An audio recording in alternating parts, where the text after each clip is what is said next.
Hey, everybody. We didn't miss a week. What are you talking about? I wasn't in Toronto eating a shit ton of food, going to a Blue Jays game, any of that stuff. And then, towards the end, like the beginning of the week, went to the guys and went, hey, I'm not gonna be here. Do we have any other days? And they all went, no. I'm like, well. Yeah, how was your day with Yoko? Well, at least Chris and I got to bitch about Expedition 33, so we got that for you. Toronto was fantastic. I ate way too much, but it was worth it. I didn't know how badly I needed mochi donuts in my life. That was the biggest takeaway I took from it. And now I can't have donuts properly ever again because they now suck in comparison. Mm-hmm. Sorry, Tim's. Well, I mean, let's be honest. Like, here's the thing. I still have to go to Krispy Kreme once. We finally got a location where I live. So I finally can go to Krispy Kreme. So I got to at least do that once. Krispy Kreme is actually pretty good. But so after that, it's different. There's not really a mochi donut place around me though, which is kind of well, there is one, but it's like at the most downtown of downtown. I hate going down there, so that's probably not happening. But I guess just anytime I ever go to Union for something, I guess I'll just go to the donut shop and get some awesome ass fucking donuts. Fan Expo, Donut Day, or anything in general. Honestly, like the amount of stuff that's around Union. Now that's the crazy thing because I hadn't been in Union for a while. It's insane, like, how many amazing eats there are there now. Because it used to just be, there was a food court, and if you were lucky, like, there was maybe, like, one or two, like, interesting places. Now there's a Shake Shack. There's this really great Mediterranean place. There's a couple good friggin', like, breakfast spots now. There's a great Asian store where it has, like, both pre-made and, like, snacks. Like, there's so much stuff, and they're still not done. Like, there's still a few stores that are waiting to be opened. So, like, It's almost crazy because, like, originally I'm thinking, okay, Toronto trip. I wonder what restaurants there are around town, and I quickly realized I don't even need to leave Union right now. Like, I can just hit all the spots there first and then worry about stuff later. Yeah. This podcast episode is brought to you by Union Station, putting the U in Union. I thought it was going to be the U as an U-turn because the construction's never finishing because they always change something, but There's that too. Don't leave Union. The construction is too much outside. Yeah, a little bit of what one of my favorite hockey podcasts calls Fat Guy Corner for a second there. The last big thing was I don't know if you've ever seen. I know Chris has seen it. There's a place called Miznom, which, like I said, is a Mediterranean place, and they do this folded cheeseburger and a pita sort of thing. So it's like, obviously it's just a cutout pita, but what they do is they take a burger patty, flatten it on the flat top, throw a bunch of cheese on it to the point that it crisps on the edge, and then fold it, and then shove that into a pita with like garlic aioli, tomatoes, pickles, and whatever else. And it's like, oh my god, like that cheese is it's almost like eating like a bougie Dorito with how crunchy that thing is. I thought for a second you said there's this Indian place that makes cheeseburgers, and I'm like, I don't think that's Indian. I mean, yeah, you could definitely make it and like just be a vegan burger, right? Just be like some like chickpea thing, or so it'd be like a chana masala burger. I could make that work. I mean, I could see that being tasty. I mean, honestly, with the way that they flavor that shit, that would work. Come on. Oh, is it really a cheeseburger if something hasn't suffered? That's true. Both what was killed and after. Well, I mean, if it's really spicy, you'll suffer by the end of it. But Fair. Yeah, I ate myself silly. I ate myself silly, watched some baseball, and then realized that, oh crap, I should probably play video games at some point. But I mean, I finished Clear Obscure before that, so that was fine. But yeah, Chris and I, we obviously did our big dig at that. So obviously check that out on the channel, on the YouTube channel, I should say, for that. So far we're getting like mixed reactions to it too, because like Chris obviously it's his game of the year right now. And for me, it's not like it's a like I said on the video that it's well deserving of its nominations. I just don't think it's as good as people think it is, because I've played turn-based RPGs more than once in the last 20 years, and there's definitely a lot more games that are better than it. I'm going to be curious, Kaylan, if you do get around to it, what your thoughts are, because you're kind of the tiebreaker. Because if you really like it, then we know it's good, because it means that people that don't normally play these games can get into it.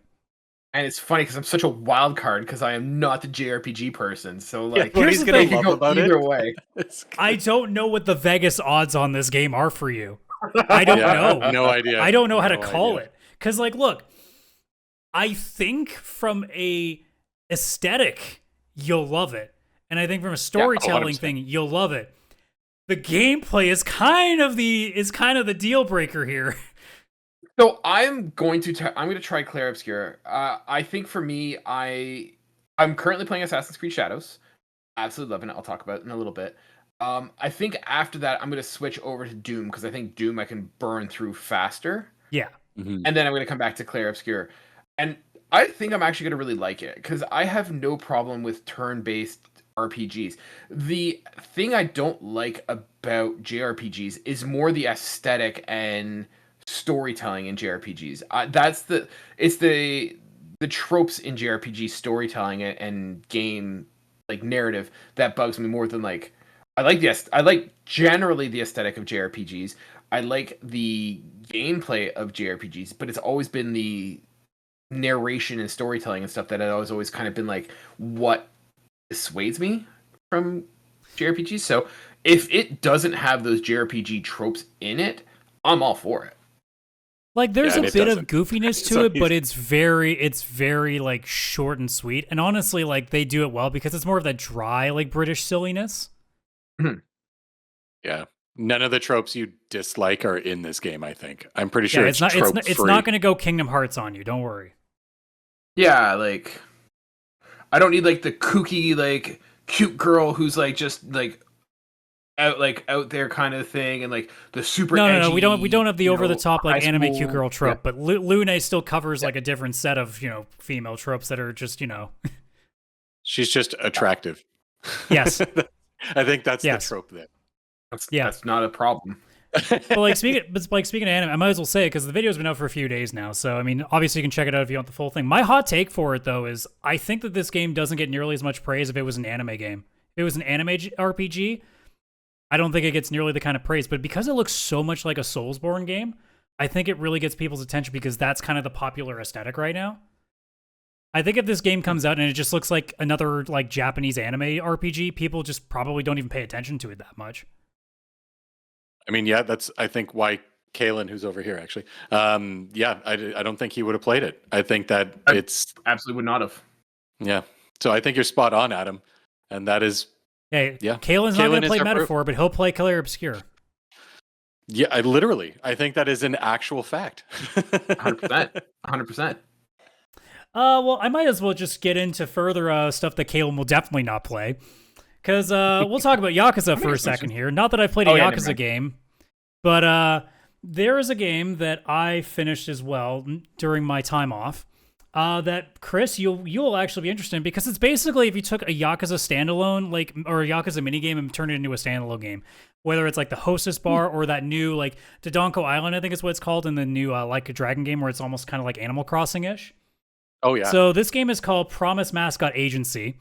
The voice actor for Kiryu in Japanese actually is the main character who voices it. And yes, that is a mascot that is a cut-off Pinky, named Pinky. Oh my god. Kaylan's game of the year.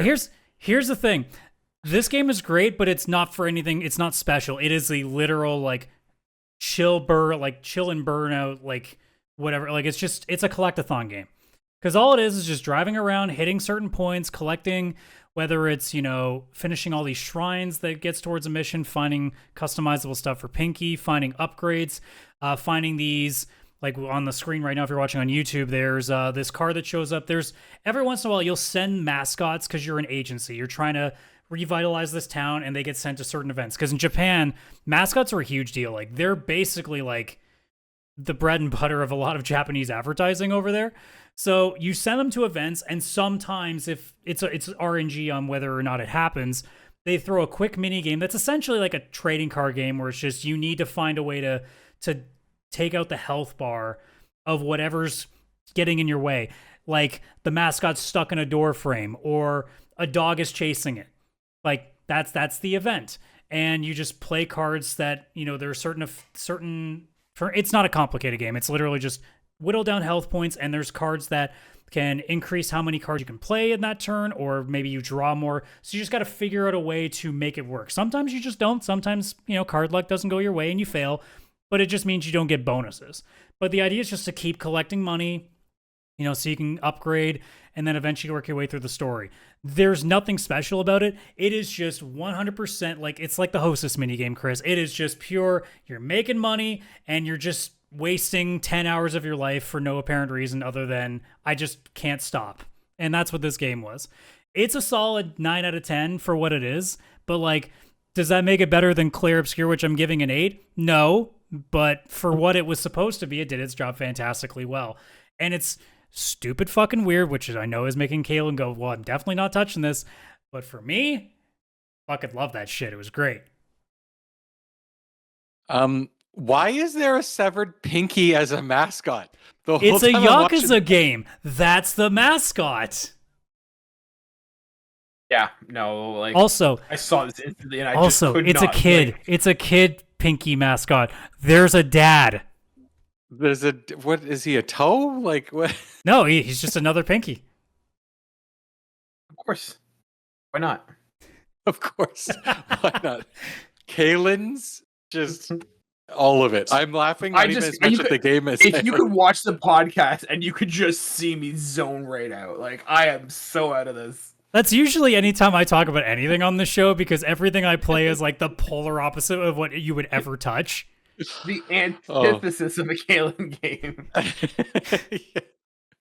Kaylan, look, you're gonna try if I don't play a game at least once a month that makes Kaylan go, what the fuck is this guy?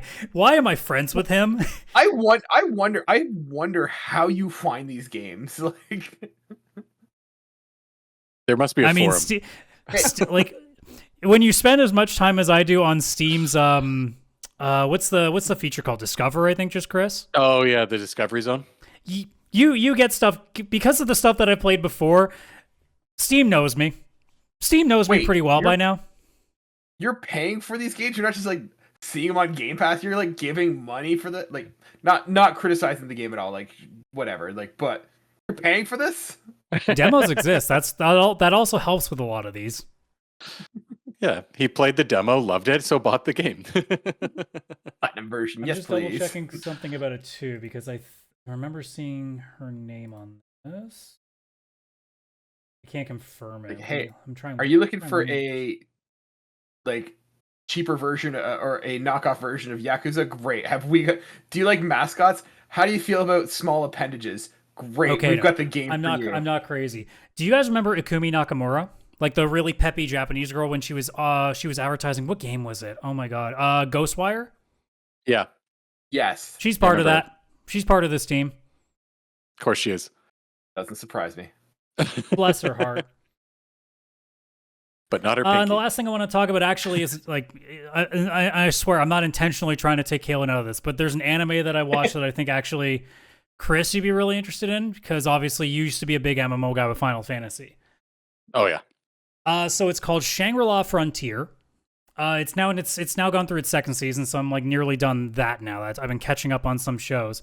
It's essentially because obviously they're like the getting trapped in an MMO genre that a lot of things like people remember like Sword Art Online or Log Horizon, which Log Horizon is fucking fantastic. This is in the realm of it's a virtual reality. Like this is obviously in the future where virtual reality doesn't suck and it's actually functional properly. But it's essentially a guy who's playing in a virtual reality MMO and slowly working his way through like these essentially like raid bosses and doing it while having like a build that is not intentionally terrible for him because he gets hit by like this legendary monster from the very beginning and causes him to have this marking on him that doesn't allow him to wear like most equipment. So he's going in there with like almost no ability to really defend himself. So he's just got to be really good dodge wise. But what this show does really well that I think a lot of shows' faults are on is it actually understands what a video game is like when you're doing raids or dungeons or stuff like that. Like they've, at this point, I don't know, I haven't finished it, so I don't know if they do a third. When they fight one of these legendary monsters, it's not a one and done. It is 5 episodes back to back of them slowly going through phase by phase of these monsters and finding out, like, because they're doing it for the first time, going, we figured out this guy's mechanic. Okay, what's next? And then the thing comes out and throws some other bullshit at them, and they're like, "The fuck are we supposed to do with that?" And it does that very, very well. And the action sequences in that show, like it's definitely one of the higher budget shows that are being produced right now, and it's fucking incredible. It's some of the most beautiful shit out there. So like if you're an MMO guy, and I know you guys, you've been doing your dungeon crawler car, was it Dungeon Master car or? Hell yeah, Crawler. Dungeon crawler Yeah. Carl. You guys been talking about Almost that. done I'm gonna before. start talking about my fucking deep sinks Do it. of things. Shangri-La Frontier is that. So Very You nice. brought back like a deep core memory of when I was like early teen watching Dragon Ball Z, and my dad got into it with me. So we would watch like Dragon Ball Z, and it would literally be like 2 weeks, and the episode would just be like this week on Dragon Ball Z, and it's just here's a the fight. difference, though. When then Dragon it's Ball like- Z did it, it was 5 episodes of nothing. I know, it was great. It's like last week on Dragon Ball Z, and it just shows a fight scene. This week on Dragon Ball Z, here's a fight scene, and next week on Dragon Ball Z, the same fight scene. It was like 2 weeks of watching like Dragon Ball Z For where they 20 were just- minutes. I think they were I think Yeah. they were next watching. episode of I'm Dragon pretty sure Ball this Z. episode of Ah. Yeah, my dad just made fun of me for watching Dragon Ball Z because every time he walked in the room, nothing had changed from the last time. Like Goku's powering up a spirit bomb, and then, my dad would come into the living room the next day. And he's like, that guy's still making the bomb with his hands. And like, it's because it's still charging. He's like, how many episodes does it take him to charge? Oh my God. yeah. Speaking of Dragon Ball, Explaining you should that- also watch the new one that came out, Dragon Ball Daima. I think it just finished the English dub for that show. It's really good. Like I've only gone a little bit in because I watched a little bit of it when the dub first started coming up, but it wasn't keeping pace. Like the Japanese was done long before it, and honestly, like I tried really really hard to get into Dragon Ball in Japanese, but hearing Goku's voice in Japanese just fucks with my brain because I think it's like an old woman that does the voice. So it just sounds so weird, but like Dragon Ball Daima, at least because I only watched like maybe 3 or 4 episodes, it feels like original Dragon Ball again, like the cheesy like silliness of it because they're all turned back into kids, so it has that like very childish old school Dragon Ball flair to it, and it's been fantastic. Yeah, I got to give that a watch. I'm a big DBZ guy and the original Dragon Ball. I'm behind on a whole bunch of like my shows I've been watching. Like I want to get back into Arcane. That's one I was getting into, and I really liked that one. I was watching Blue Eye Samurai, which was like another anime. Like I don't think it's anime, but like designed to look like anime, and that was really good. It's so hard to find time for anything. Did you ever try the Cyberpunk anime? I did. I got like 1 or 2 episodes in, and I just fell off. Not a reflection of the show, just I'm like, I'd rather just play Cyberpunk. So I also have a feeling too that because Trigger is the studio, they're also very wacky and over the top that maybe it just wasn't a fit. it was a little wacky and over the top for me, where like it wasn't as gritty as I wanted. Like it had it wasn't bad, but it's just a different. It gets pretty gritty and violent to, like later on. It's definitely world building in the first little bit to kind of just introduce you to what's going on. Yeah. But yeah, it turns the dial up towards the second half, that's for sure. But also, like, goddamn, like they picked the right people for that show for Trigger to do it, because Trigger is just when you say go have fun with an anime, they go, got it, and they go full bore. Those guys know how to make just the weirdest and wackiest fucking animation. I don't know how they do it. Yeah. I was really enjoying Blue Eye Samurai. I want to get back into that one. That was a good one. I have so many shows to watch. I still got to watch the Devil May Cry anime. I still haven't started that. I still haven't even started like Last of Us. Whoa, Kaylan. I know. How am I done this season and you are not? I've got 2 kids. They should watch. It's a life-building show. So many good examples of decisions you should make, but people won't. Just show them, be like, that's not what you do. I'm not out of it. I'm not off The Last of Us, but I gotta be honest. The zeitgeist around it, like the discourse around it, like is really dissuading me from going ahead and watching it. Yeah. The hard part is like being a gamer and like been playing the game and seen a lot of the game scenes and then seeing it on TV and seeing how like, because it's a season that they're doing like 7 episodes a season, they're rushing certain things and changing certain things and reordering stuff. And it's like, Yeah. This is making the storytelling much worse. I'm not liking it brings the some of these conversation decisions. again and again of like why. So like we were talking about this in one of our other Discords, Chris, about how like there's so many fucking movies based off of games right now. Yeah. Sorry, interrupted.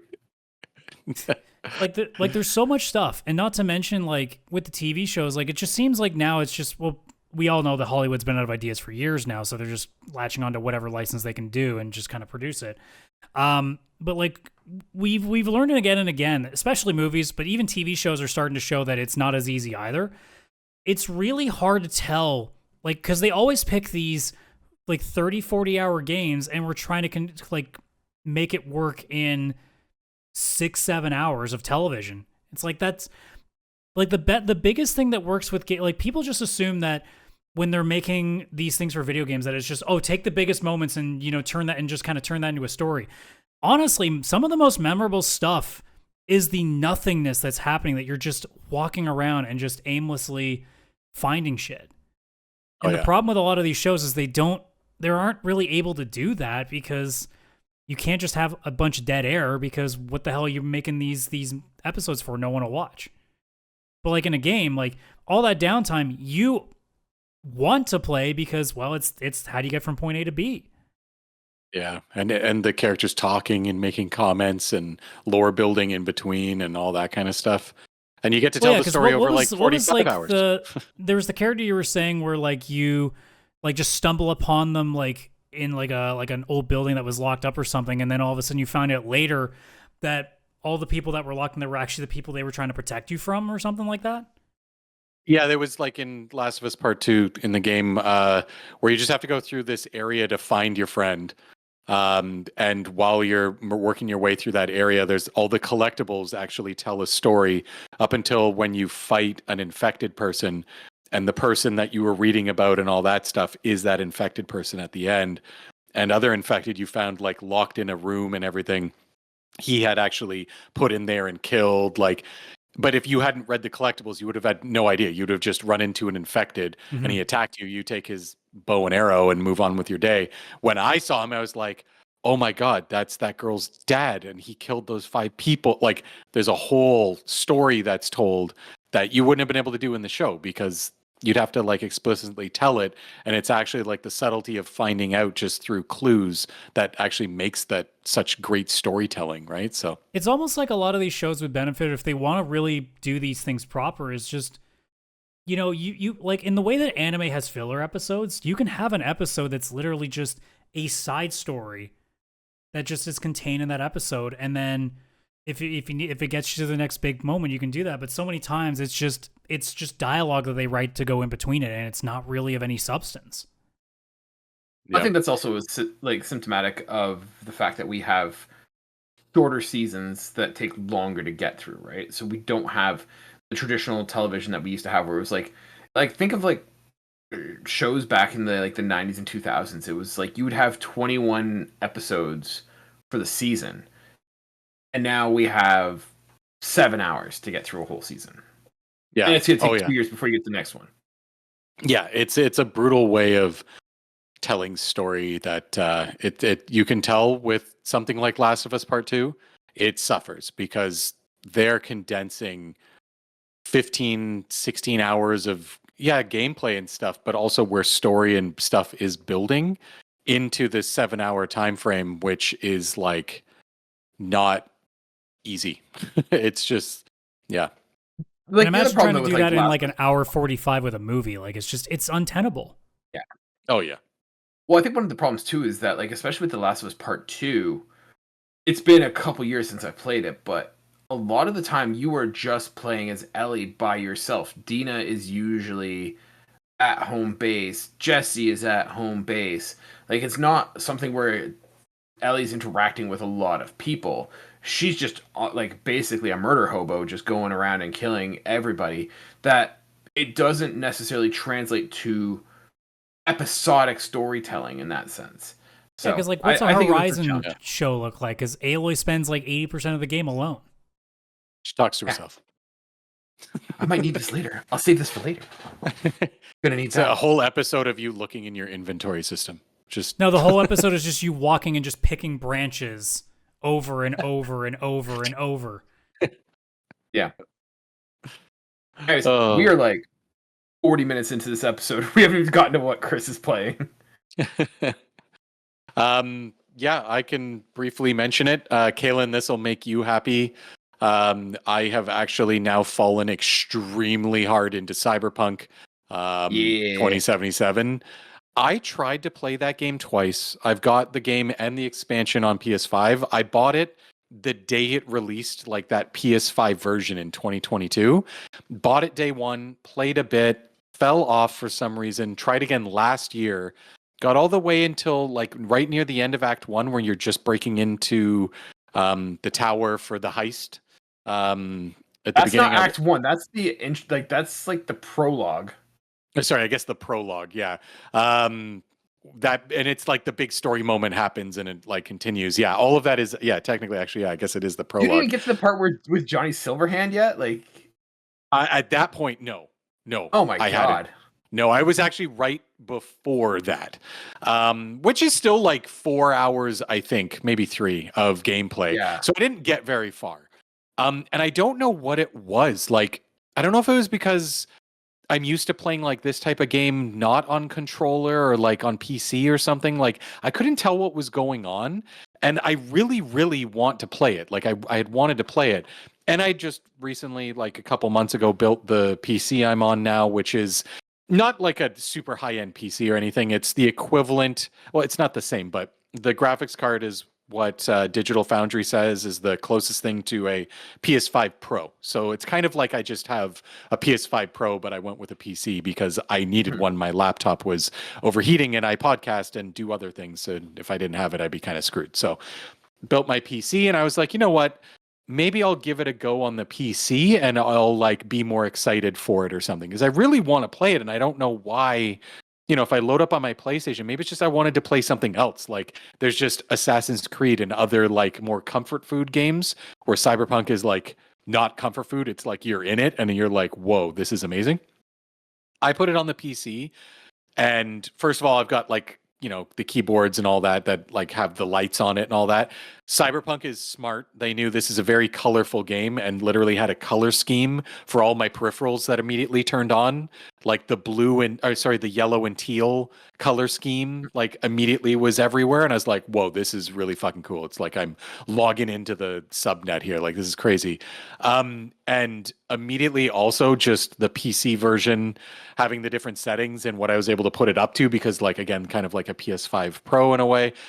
And like the graphics just blew me away. It was just like compared to PS5, the game textures are almost, I guess, the same. I've got everything on high, and I'm very surprised that PS5 is actually very similar. But it's just the lighting. Like the dark areas were a lot more dark, whereas on the PS5, even with HDR, where I was trying to play around with it, it still would never be like where the dark is pure dark and the light is not, and it's like just those neon lights, kind of lighting hallways kind of idea. And just seeing that like blew my mind and I like fell into it instantly. And it was the perfect storm because it was also that heist mission, which ends the end of the prologue and all this crazy shit goes down. And I was like, well, now I need to know what happens next. And yeah, like I fell into it. But the funny part is I thought like, oh, it's because I want to play on PC, better graphics, keyboard and mouse, like all that. I've been streaming it to my TV, playing the game with a PlayStation controller that's connected to the Steam Deck. Like, I'm just playing the same way that I couldn't get into it before, but just something about it, like, you know, trying it this other way and like seeing it in a different light just reignited me to give it a go. And again, I hit those perfect story moments. The game is addicting as all hell. I do not know how to stay focused. Because even with main missions, there's like 4 different that are kind of happening simultaneously. And like I want to complete all of them, but also do all those characters' side stuff. Because it's all interesting. Like it's not just filler. It's like whole other branches of story. And then you get lost in this other area, and then somebody calls you like, hey, don't forget, we're gonna go murder that guy. I'll be at that diner waiting for you. And you're like, fuck, do I go murder that guy or do I finish this like heist kind of thing I'm doing? Like, what do I do? And Oh, the game is just addicting.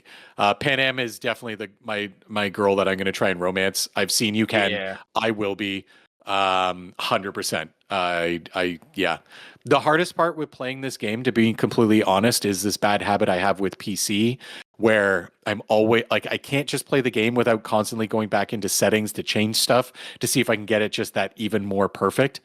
And another bad habit, which is even worse on PC because of how like lifelike the lighting looks, is I have taken probably 200 screenshots, and I think I've played now 17 hours since I started again.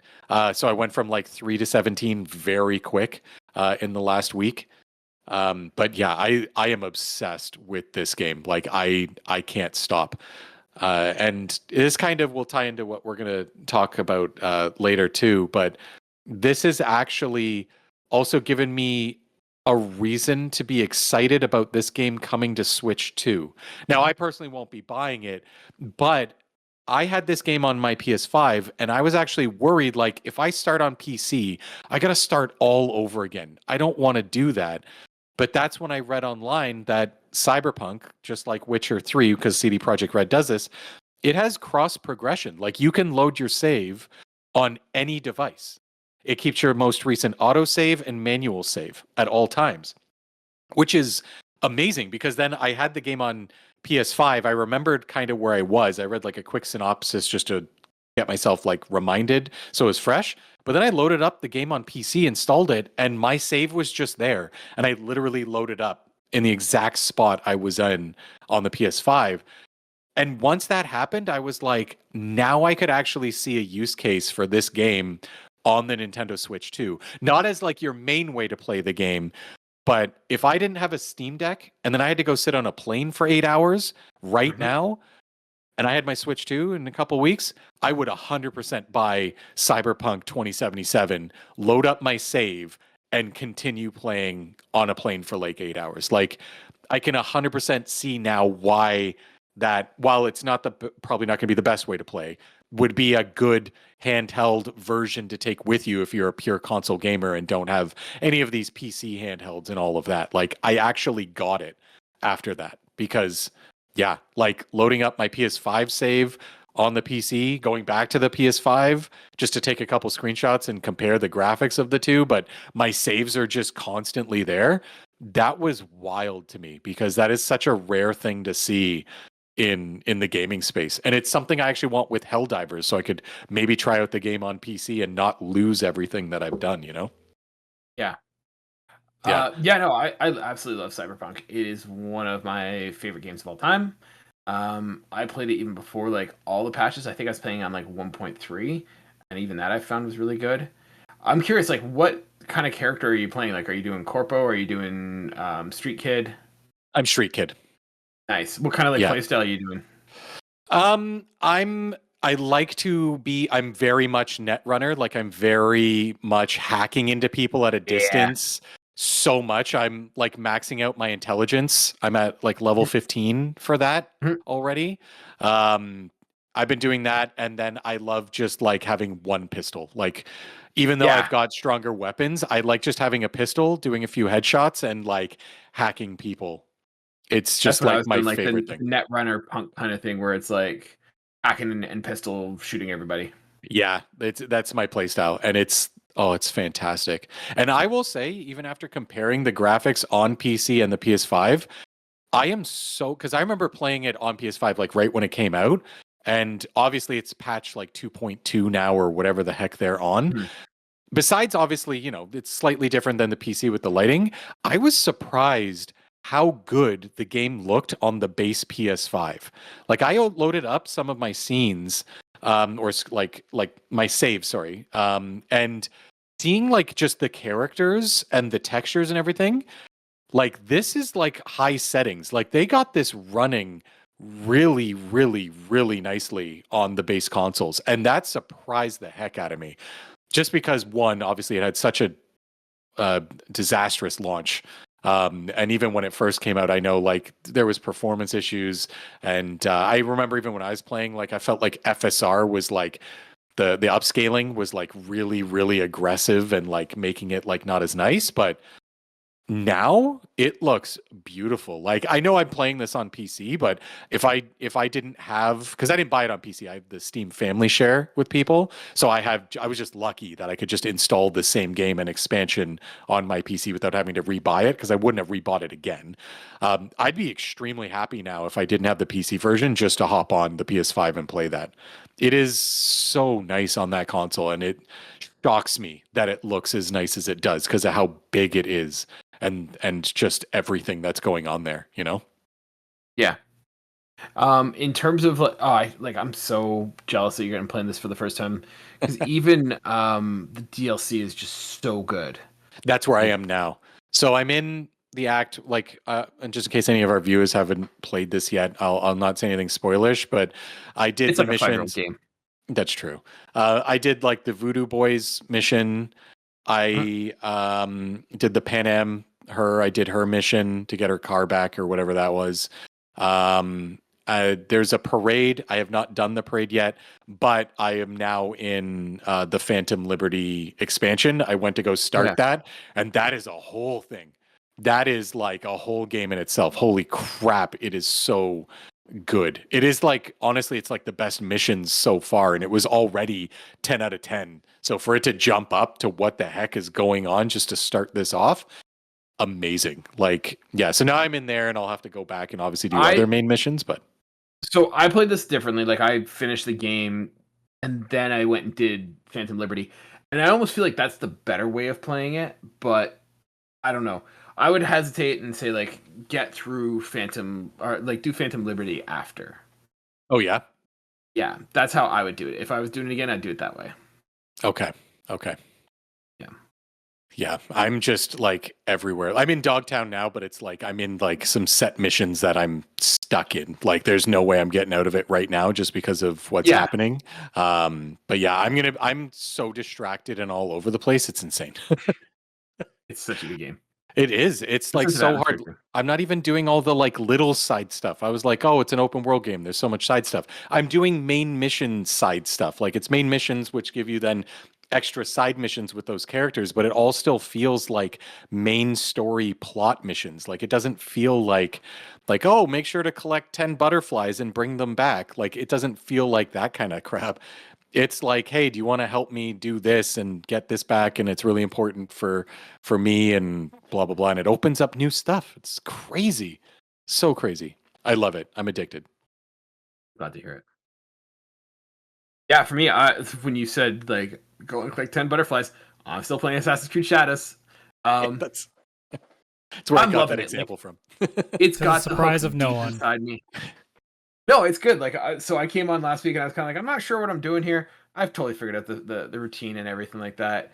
I'm barely playing the story at all. All I'm doing is I'm just going and finding these like castles and knocking out the daimyo and stuff, and it's just so fun. This is honestly one of the best Assassin's Creeds I've played, and feels the most Assassin's Creed-ish. Like, I am loving the stealth aspect and like hiding and sneaking and stuff and being able to crawl. Like, it feels like this is the closest I've felt to a Splinter Cell game from Ubisoft in a very long time. Like, obviously very different in like that you're in like 1500s Japan versus like third echelon 2000s technology, but it very much has that vibe of like taking out lights, you know, being sneaky, not being seen.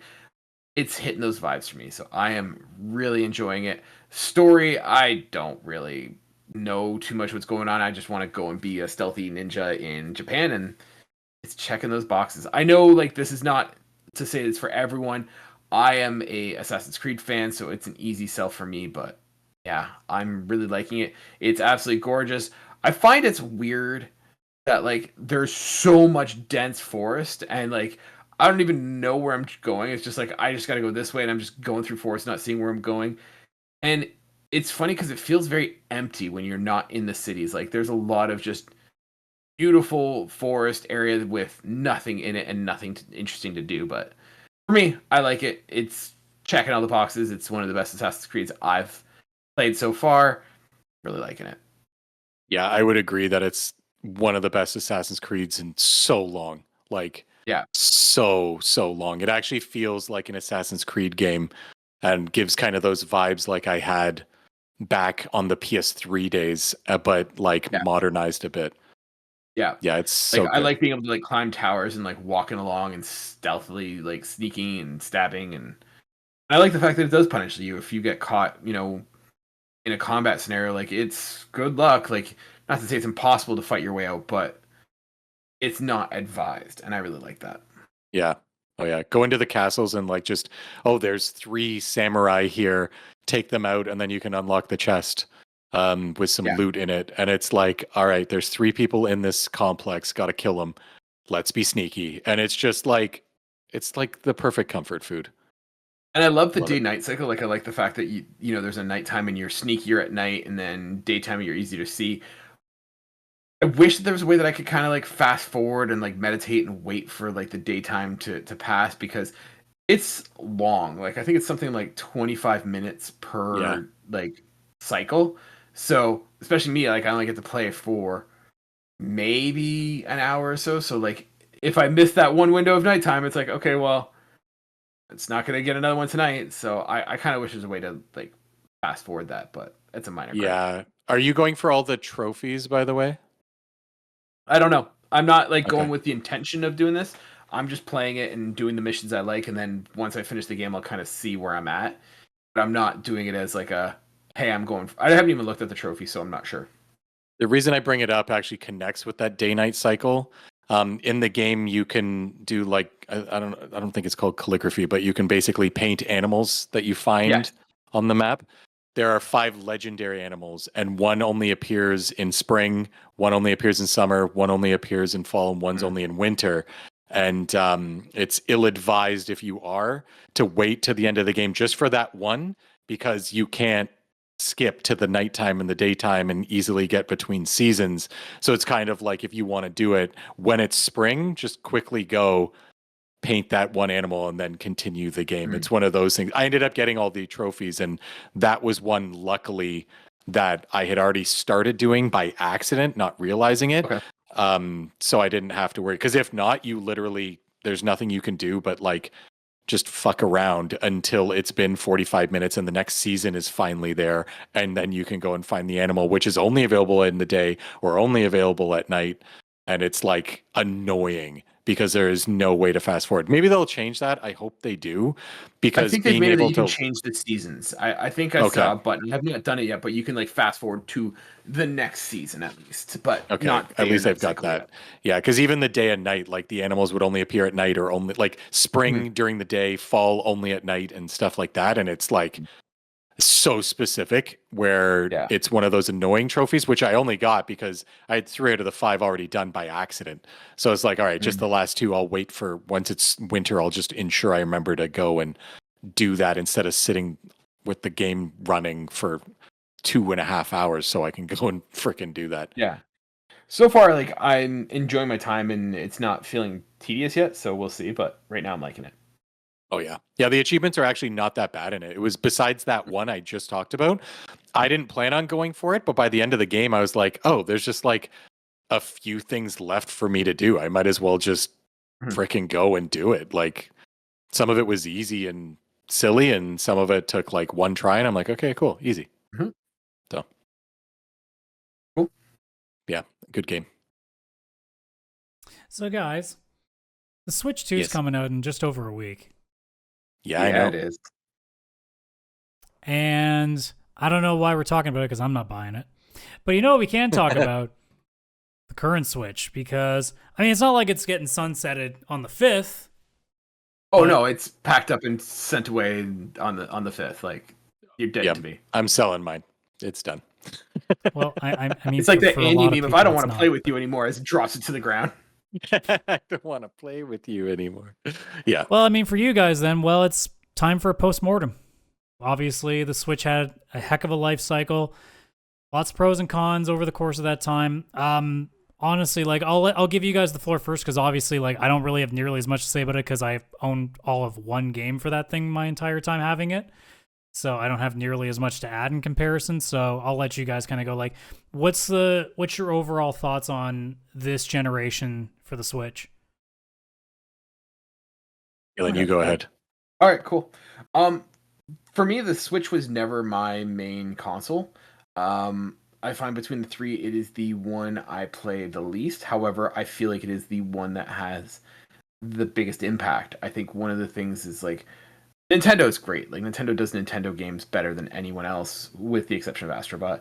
But I think for me, like what it was able to do with the system that and the power that it had is quite amazing.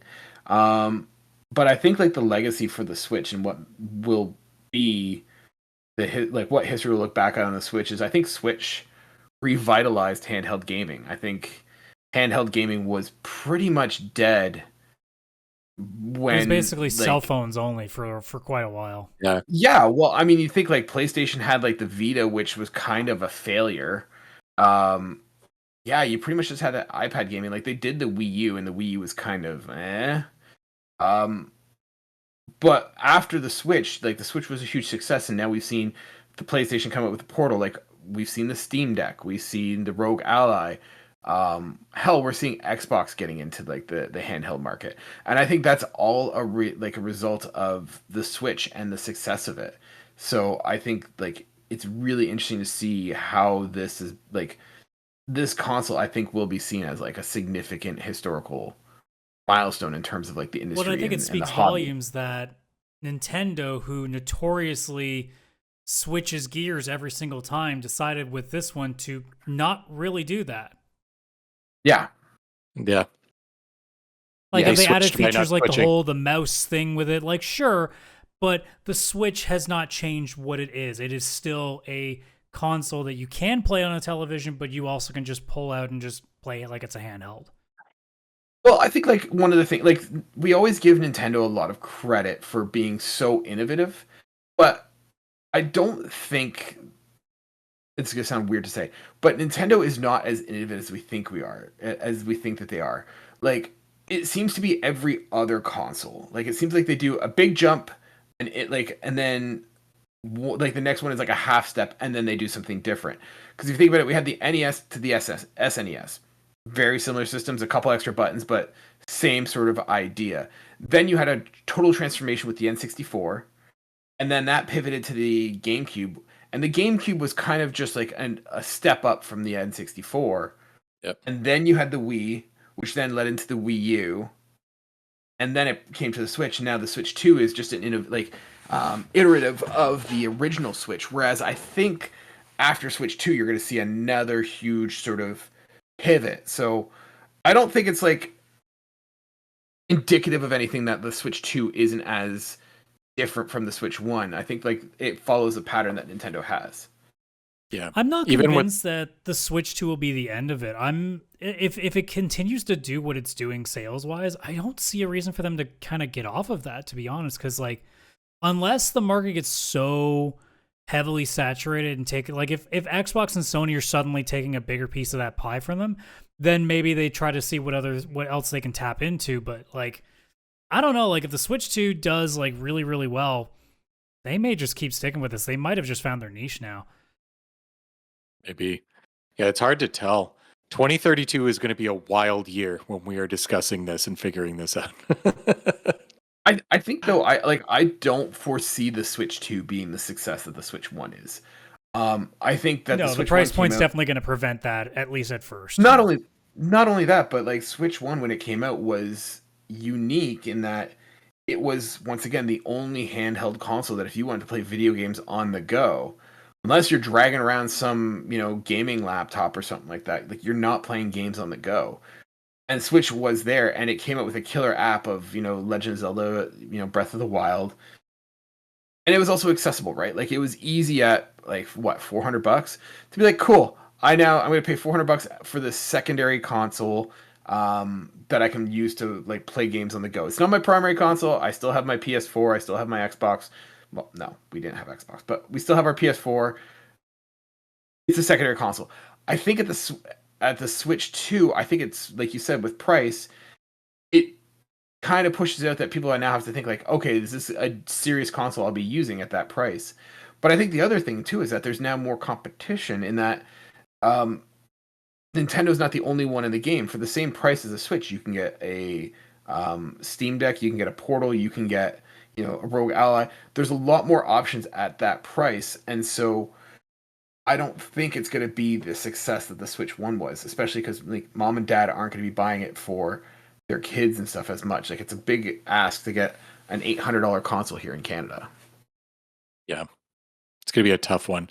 I think that a lot of people think the PC handheld market is bigger than it actually is. I think that in total, all PC handhelds that have been sold is like 7 million compared to the 100 and I don't even know what Switch 1 actually got to. Yeah, but I like mean, people severely overestimate like how big like the Steam Deck and the ROG Ally, like what they actually do. The reality is most people that are PC gamers, they bought that thing for a reason. They're not gonna suddenly change how they're playing their games. yeah, 140 million units, by the way. Jeez, it's gonna beat the PS2 one day. I believe it. I really do think it's gonna happen as well. It's really hard to figure out how sales figures will be because the industry continues to grow. So there's always the possibility that they may still do triple digit in the millions just on the basis that there will be more people to sell to by that time. Yeah. So it's such a difficult thing to say. Do I think it'll outsell the Switch? Probably not, but I don't think they'll be as far off as people are kind of guessing. Like, a lot of people seem to think like if they get half that, it'll be an amazing thing. I think they can easily do half, if not like 75% without really trying. Yeah, I think it'll hit like 100 million or something. Like if PS5 right now is at 75 million, I can see a Switch 2 if it keeps the games coming. Like obviously it'll require all that. Because we also have to keep in mind too that they're now going to start tapping into a market that doesn't always lean towards them, which is more of the hardcore gamer market, because having obviously From Software in there and having potentially, we won't know how long, but like a lot more third-party games that we're not accustomed to seeing on the Switch right away. Like it's not just Witcher. It's not just Cyberpunk this time. It's a lot more than that.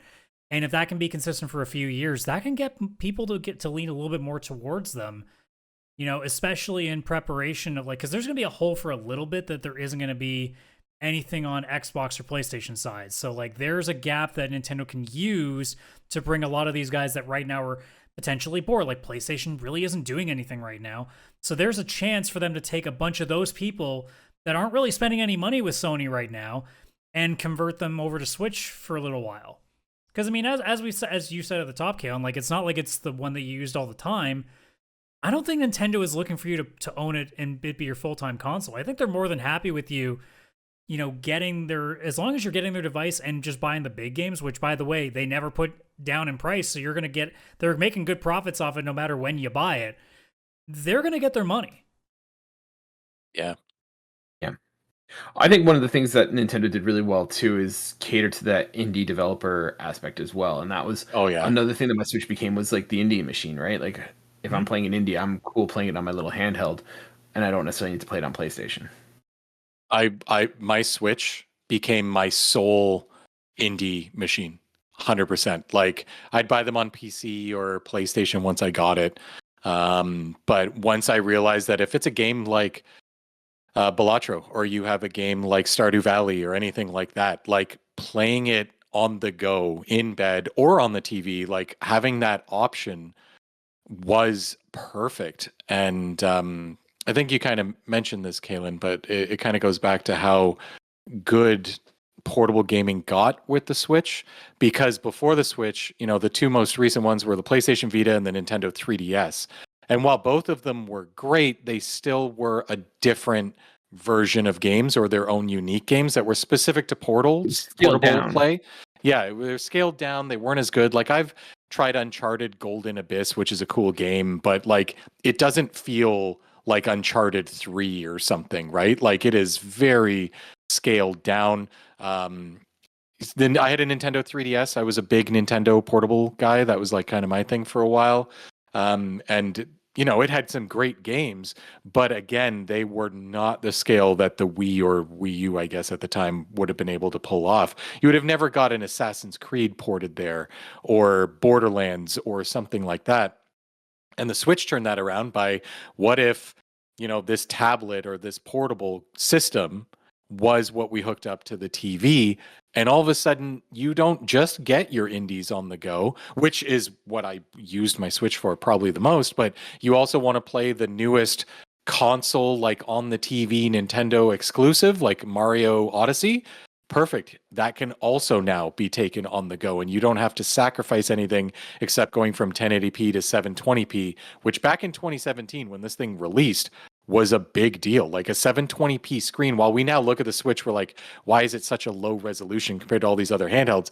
At the time, we had the Vita and the 3DS, which were like, I don't know, 240p. Like, I have no idea what those screens like even you were. could play The Witcher 3 on that thing. Like, it's insane to think about back then. Yeah, and I had it. It was a very shitty version of Witcher 3. It hurt, but you could do it. But I could do it.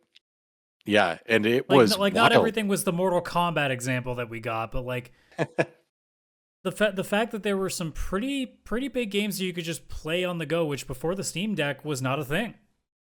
Yeah. Oh yeah, like I started to buy a few games that I had already even owned on PC, and I knew like I'm not going to play this on the TV. Like this is just some indie game. Like I just want to play on the couch while my wife is watching TV, watching her show or whatever. Like that's where this should be. And I kept thinking like, oh, I even tried even before I had my Switch to start streaming like Steam Remote Play to I hacked my Vita with Moonlight so I could stream to it and stuff. Like I craved these games that I was playing on the TV and the handheld. And then all of a sudden, you know, you touch a Switch and you're like, never mind. Like as long as it's a slightly like not demanding game, such as an indie game, there is no streaming it from your other console, like the Wii U to its tablet and all that. This is like literally you're taking the game with you on the go. And it was revolutionary. Revolutionary. Like it changed the game 100% because as again, Kaylan, you said, after that, all of a sudden, not only did handhelds get more popular, other companies were like, hey, there's a market for this. Look at that Switch. What if we had it where your PC games could be on the go? And like, there's a whole market of just PC handhelds now, which didn't exist before. It wasn't even possible. Like, you paid $3,000 on a laptop that would last a few years and be like slow and then not be great anymore. Like, it was wild, the stuff that we would maybe have to do to have any kind of portable thing. You would take your console to your friend's house to hook it up to their TV to play multiplayer at someone else's house. You had no other option. This now people show up with their Switches or their Steam Decks and they're gaming together, much like you would have done, say, with the 3DS, but now with modern titles, which is mind-blowing. It's so cool. If there was one thing from this generation of Switch that you would change or improve, like something to really just max out what value it had, like what's the one thing you thought was missing? Because for me personally, it's just the fact that like I don't think there's any issue with the Switch Online pricing the way that they've done it. My issue is that every time that they would announce anything new on the emulation set, it would be so small. And even to this day, I think it's pretty unacceptable the amount of stuff that's still missing from that library because they're doling that out so slowly. Yeah, I would agree with that. I think that they focused a lot more on the first party titles they had. And they knew like they've got a huge library, but they'd burn through it probably pretty quick and then people would lose excitement. They probably banked on like if we add 4 games a month or every 2 months, it's just that little bit enough of hype from like adding 4 games so often that it like would keep you coming back. Game Pass does the same thing. PlayStation Extra does the same thing. But I think Nintendo knew they had to like go slow or they would all of a sudden be like, well, that's all of them. Yeah, but let's and then be honest, no one cares if we wait another 2 years for Mario was missing. Just put that bitch on there. That is true. That's still not on there. That is not on there. But I mean, I don't care. Yeah, like they're just adding 4 random Game Boy games the other day. I'd only heard of 1 out of 3 of them because it's a Kirby game, and the other ones are like third party. So they're definitely at the point, I think, even already where it's like they're having to make deals with other developers to get their games on the service.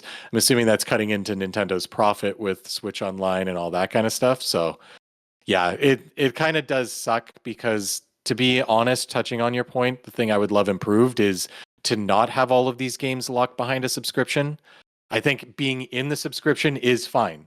but also having it where you can buy Link's Awakening for, I don't know, $8 or $5 or whatever the price would be. Or sorry, A Link to the Past. Like buying just that OG game, and each system could have its own pricing, like $5 Nintendo, $8 Super Nintendo. That's what it was on the Wii. Same idea. They used a point system, but that's what it worked out to. It'd be lovely if we could just buy those games again, and that way not have to worry about this subscription service only as a way to play them. It just kind of sucks not having that, because if I ever stop paying Switch Online, I lose all of those games. And if I had paid for them, they'd still be there, and that would be much better. That's probably my biggest thing I would want changed, if I was honest. I think for me, the thing that I would like to see, I wish Nintendo had done differently with the Switch, is I would have liked to have seen them take more risks with their games. I feel like the catalog was good, and we could talk a little bit about the catalog in a bit, but for me, I'd like to see them I wish they had taken more risks with what they were doing with their franchises and creating new ones, right? I mean, sure, we've got things like ARMS and stuff, but like it was pretty rare for us to get something unique and different. Like we got our Mario Karts, we got, the Mario game. Actually, surprising that we only got one or proper brand new 3D Mario game. Like it was Mario Odyssey, and that was it. But like I look at what was like most successful, and it was like they took Legend of Zelda and reinvented it and made it different. And I would have liked to have seen them do it with like some of their other games, right? Like I think it's really cool what they're doing with Donkey Kong Bonanza, like going back to the 3D Donkey Kong games, right? I feel like a lot of their franchises have kind of been dormant or stale in the sense of like, okay, yeah, Metroid is Metroid. It's the same thing we get every time. And like Star Fox has kind of been mishandled and stuff. But I'd also like to see them make like some new IP and stuff. And like ones that are beyond just like, hey, ARMS or something like that. I felt like there wasn't a huge amount of variety and freshness with the catalog. Not to say it was bad, but it was just a greatest hits that we've always seen, and like that's kind of where we're at. Yeah, and a lot of the games taking like a chance on franchises that have been lying dormant for so long. Like Chris, obviously, Earthbound being a big one. Even like something small, because we obviously talk now about like a lot more just smaller games out there. They couldn't have time to just like make a quick Excitebike game or something like that. Like there's a lot of stuff that you could just do something with. Yeah. Yeah, because one of the things they said with the challenge with Mario Kart is like, what do you do with Mario Kart? Because Mario Kart was so successful. Make an F-Zero, right? Like I'd like to see them branch out and make also games like Chris needs at least like 7 more Picross games. Mm-hmm. Yeah, I actually do. I would love that, but yeah, like they did. Like I'll give them credit where they did have Tetris 99, F-Zero 99. Like they took that battle royale hype and created these games that are free if you have a Nintendo Switch Online subscription, which is great. And it's like, listen, you know what Tetris is, very associated with Nintendo handheld. What if you were playing Tetris not against one person, but like 98 other people, right? And they did it with F-Zero, which was very late in the cycle. And it's like, give us a real F-Zero. Like, what the hell is this? But it's actually really fun. I have played a lot of it. It's like the Super Nintendo game, but instead of racing against just 3 other people, again, there's 98 other racers, and it's pretty wild. So they did try little things, but it seems like the stuff they were trying were almost like they knew they had to give more value to their Switch Online service. So they came up with these ideas.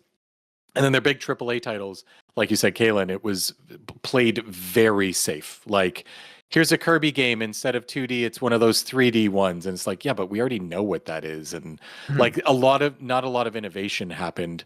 Here's Metroid Dread. It's the same Metroid. It looks a little bit better. It's a little more scary, I guess, but same idea and patterns on repeat. Because like in both directions, like not taking a shot at something different, like they like, where's a Nintendo's like attempt to do like a first-person shooter that's not Metroid, like something like that? Or like if we go back to used games, like we are now more than 15 years since a Punch-Out game. What the fuck? Like that's a key property. Like why is that not being done? Bring something really old back that no one's thought about. Like Star Tropics would be a really interesting thing to revive. Like like taking chances like that. And Nintendo will be like, well, we don't know what the guys, you're Nintendo. People will buy anything with your goddamn first party label on it. Oh, 100%. Even like make even make a new IP, right? Like make something different and you knew like make a new something IP completely new. People will take a shot at it because they know the quality is going to be there. Mm-hmm. Yeah, like Splatoon was new back on the Wii U, and that's not even a very popular system. And now it's a staple. Yeah, now there's been 3 of them already. Yeah. Pikmin on GameCube was this huge new thing that's weird as heck, but again, another kind of staple. Smash Brothers on N64 was weird as hell when you think about it. It's all these Nintendo characters beating the crap out of each other, and everyone's like, "What's happening?" But I'm into it. And even small things like like Brain Age and stuff, like or even like a Rhythm Heaven or WarioWare, like the fact that like a lot of those things just either never saw the light of day or just took so long to like have anything to come out for it. It's just, it feels like they were almost being way too safe with what they were choosing to put out there. And I've said it before, and it suffered because the library was so slow in rolling anything out, especially once the third-party games stopped. Like, there's a point where you can see it just go from, there's like these ports, which are, not the greatest, but they're still there, and then it just dies, and then you're waiting like every 6 months for like one Nintendo game, and then that's it. Like, other than that, you're buying indie games. Yeah, very much indie games. Not only that, but they had the benefit... that there was a whole catalog, albeit small, but there was a catalog on the Wii U that they were able to bring over. Like we got Mario Kart 8, we got Smash Bros, and those were all Wii U ports, right? Mario 3D Land was a port from Super Mario Bros. Wii U was a port over to the Switch. Like a lot of like library that I play, I realize is games from the Wii U era. Right? Yeah, and they knew that not a lot of people had played those ones. So they could just port it over, call it HD. Yeah, even the Donkey Kong Country games, there's like 2 new ones that had come out on Switch, but one was the Wii game and one was the Wii U game. Like it's just the 2 already released new Donkey Kong Countries that were, just kind of ported over. Though I will give Nintendo credit in the sense that there's no console that exists beyond them that has in one console generation like over 60 first party titles. They have something like 60 games that are like Nintendo first party or something like that. Like I'm talking like Mario Tennis, Mario Golf, Mario Kart. Like if you add all of them up, it's so interesting to think about how like we don't know all of these developers that they have under their banner.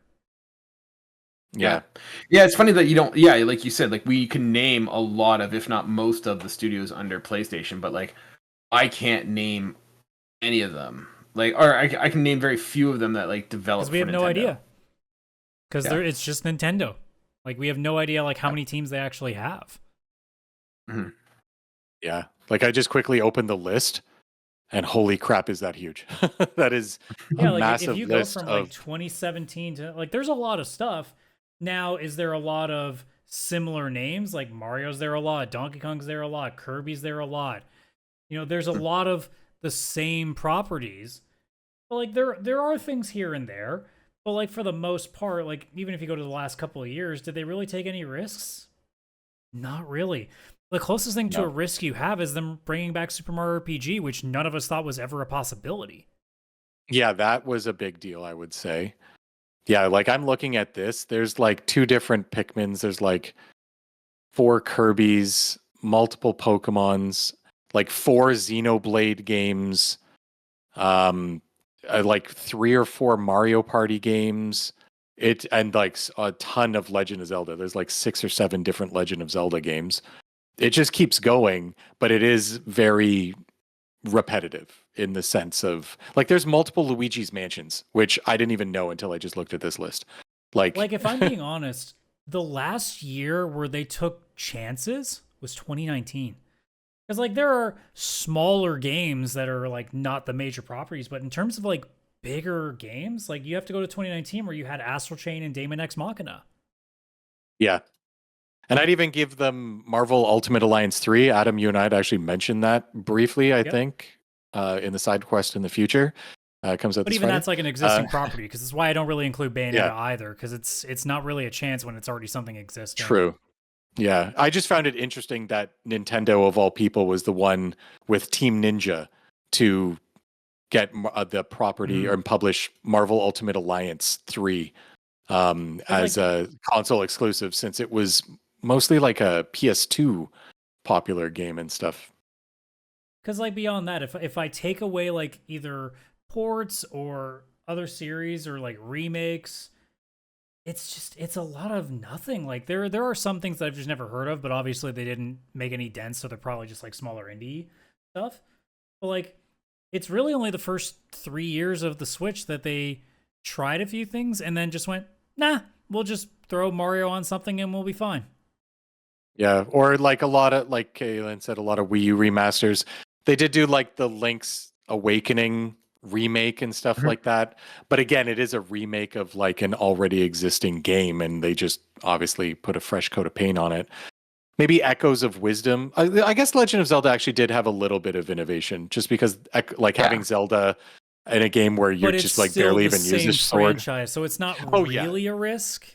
Oh no, they're banking on their franchises. They have so many that they did not create really any new ones, except for maybe Nintendo Labo. That cardboard, whatever the hell that is. In terms of series, like the last major one, like Kaylan said earlier, Splatoon. Yeah. Like that's the last like major IP that they've consistently moved with. Because like there is ARMS and games like that, but like there's been no follow-up. Yeah. And I mean, it may not even be a Nintendo thing. Like we see that in the movie industry and everything. It seems like banking on already existing franchises is like the safe bet, and so many companies are going with it because people eat that stuff up. Having a new Mario, having a new Zelda, having a new Kirby, having a new Fire Emblem, having a new Wario, a new Smash Brothers, Donkey Kong, like they've got so many IPs that they know they can just churn them out and they'll make their money. Because like Princess Peach or whatever that one was, like that's not going to be the most.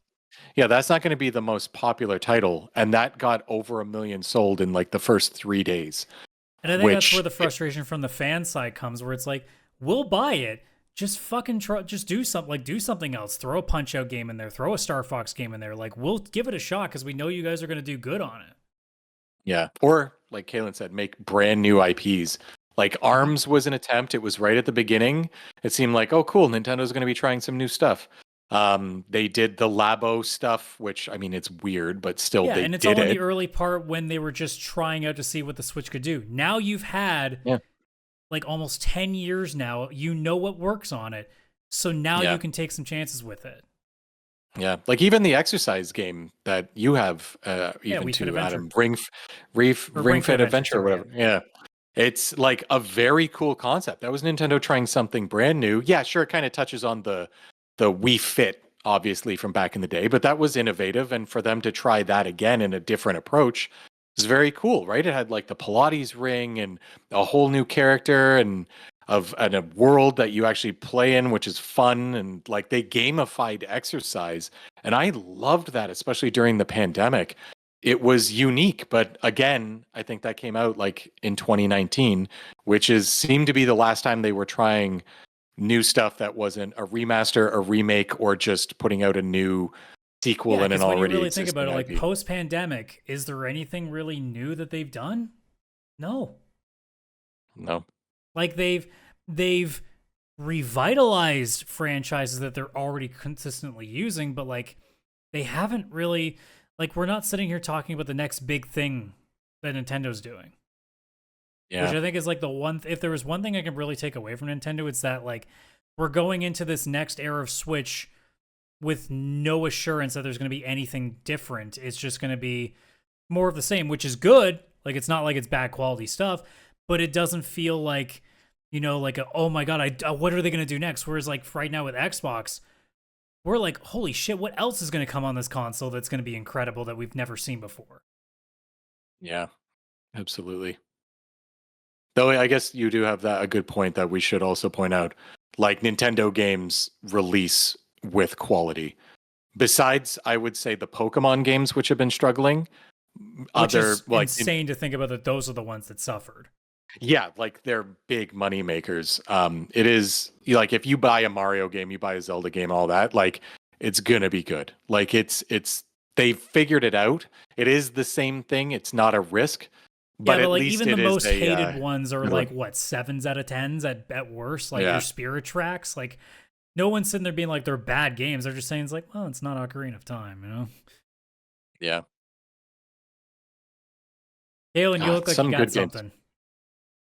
No, I'm just listening to you guys. Like, yeah, I don't know. I think like overall though the catalog was like really good. Like I think, you know, they had like it's a missed thing. Like I think of like all the games that they had, and there's a lot more that I still want to play. Just I don't know. I think it's benefiting in hindsight. Like looking at the catalog retroactively looks good, but I remember there was a long period where there was nothing to play on the Switch, and I don't know. We kept joking I all hope the that that's time, not but there's nothing. Yeah. If you'd already played the first party titles that you wanted to play, and if you didn't have another portable device to maybe play indie games on, then or if you weren't even paying attention to indie at that point. Yeah, or if you're just not into indie games, it was. Yeah, I just feel like if you weren't into Japanese RPGs or indie games, what were you playing? That's what I was going to say. Like, I feel like a lot of the Nintendo Directs was like, "Hey, here's another Xenoblade lookalike game," and it's like, "Okay, cool. Not into this." You know, what's the other one? Fire Emblem. Like, I couldn't. Yeah, like they all blur into one. They all blur into one. Yeah, they do. Xeno Emblem, but they do especially for you. Oh yeah, because it's also Nintendo, right? They have a certain. Like they don't go very mature with their storytelling and stuff like that. So they all kind of have that same like family safe vibe even with their JRPGs. Yeah. Yeah. And I think that's what I'd like to see, and I have no indication it's going to be the case, but I'd like to see Nintendo explore a variety of like games. And I'm not saying it has to be as dark as like The Last of Us Part 2, but do a little bit darker. I mean, like Eternal Darkness was a GameCube first party, wasn't it? First party? I don't know. I don't think it was first party. I don't think it was exclusive. It may have been exclusive. I just don't know if it was actually first party. But I feel like it may have been exclusive Nintendo at the published time. It. Yeah. So it wasn't. Silicon So Knights they published developed it, but Nintendo published it. Yeah. Yeah, that was them. So like, they were trying. It's not like it's something that they've never done before. Yeah, they were trying a lot on the GameCube back then. Wasn't Red Steel like a first party Wii title? Yep, that was a Wii title. So yeah, like it's not out of the realm of possibility for them to do. No. But also, and then there was most early Wii games were pretty bad. Is that Heroes one? No Heroes? Something Heroes? No more Heroes. Yeah, wasn't that also like a Nintendo exclusive or something? Yep. Yeah, like I think that's what I would like to see too. Like I think Kaylan, you're kind of hitting it perfectly for me. And I actually have hope because this does have more power. And we've seen from the Direct that they were pushing a lot more third party than Nintendo usually does push. The Switch was getting a lot of like older titles, like it got Assassin's Creed, Borderlands 1 and 2. Like there was some games that were released on it and it was like, wow, I can play this on the go now, like even before the Steam Deck was out. And I think now that the Switch 2 has more power, that's why they're showing off Cyberpunk. That's why we got that like Project 007 from the Hitman guys. That's why we got From Software's doing that I think it's exclusive to the Switch, or at least for now it's exclusive. They were pushing some stuff that I was very surprised to see for a Nintendo. Like, when do you want to play Mario? Here it is. Look at how many different colors the controllers are. Your kids will love it. And this one, it was just like, hey, you like Elden Ring? Do you like crying in bed at night? Here's that. And it was like... Yeah, it does seem like the potential of the library being a lot more variety is a lot more possible in this one. Again, it does help that the first couple of years of that console's life cycle will be pretty close to what most developers are running. So like you'll be able to get a little bit more out of it. The question will be what it looks like 5 years from now in comparison. Yeah, because I think one thing that helps a lot is you have things like the Steam Deck and developers, like Cyberpunk has in the settings a Steam Deck setting that you can just select that and it'll set everything perfectly for you to run on the Steam Deck. And I think that's what's helped them with the Switch too. They were like, all right, let's start with the Steam Deck settings and go from there. So I think some big developers have already kind of been working on aiming for a very similar powered machine, which will help right now. But again, 5 years from now, there'll be a Steam Deck 2, an ROG Ally XYZ, and whatever the heck is going to be out. PlayStation. And especially, once the next generation of consoles happen again, like eventually the bar gets raised again to some degree. And that'll be difficult, but yeah. Kaylan, did you have a favorite game that you played on the Switch? I was about to say, we'll end it off. If you could take one game as being like this, if this is what you put in the time capsule for this console, what would it be? Because for me, it's Mario Odyssey. I don't have to think too hard about that one. Yeah. Mario Odyssey is a good option. I think for me, I really liked the Legend of Zelda games, not the Breath of the Wild, but the top-down ones. So Link's Awakening and Echoes of Wisdom. Those games were really cool to play, and I had a lot of fun with those. And I want to see more top-down Zelda games. Not necessarily Zelda as the main character, but like I love A Link to the Past. It is in my top 5 games of all time, and I'd just like to see them do more. So I think those are really cool in that new art style. Yeah, this one is tough, but I'm torn between two. And instead of spending 5 minutes debating, I'm just going to say the two of them. I'd say my number one is Super Mario RPG because I'm biased. Like, there was no way I thought I'd ever see that game come back. And the game was actually done such beautifully. An incredible degree. My God. Yeah, like it paid homage to the original. You could switch to the original music or the new music. It like looked new, but somehow still looked exactly like your imagination remembers it from like the mid 90s. So I'd have to give it to that one, but I also want to give it to Tetris 99. Like I don't know what exactly it is, but I felt like that was such a good like Nintendo moment, and Tetris 99 is still so good because what they've done to keep everybody hyped in it is like every few weeks, maybe once a month, they have a tournament where you go in, you still just play against 98 other people as you normally do, but as you win, you now earn gold coins, and you can use if you get enough coins, you unlock a new theme for the game. And all of a sudden, the bricks, the background, and the music that plays when you play is a completely different theme. And what they would do is usually line it up with a game release. Link's Awakening remake is coming out. Perfect. You can unlock the Link's Awakening, Tetris 99 theme where the blocks are all like now shades of color that are more along the Legend of Zelda shades. There's like a specific background, and Legend of Zelda music plays as you play. And they were not afraid to like even just go with your nostalgia in that. They had an original like Tetris anniversary where you unlock the original Game Boy music and graphics and everything for when you play.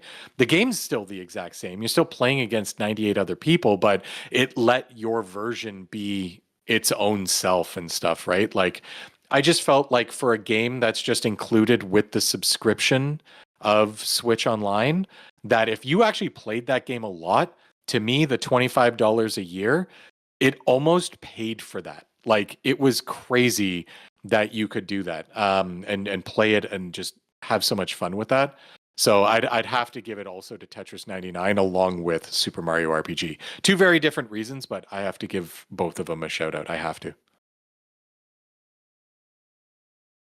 Well, any last words? Otherwise, I think we've done the postmortem pretty well on this thing. Yeah, I have to say I'm excited too, and I think that I'm not as sad as I thought it would be, because like normally when a console goes away, it's like, all right, I'm packing you up. Here's this new console. It feels very different.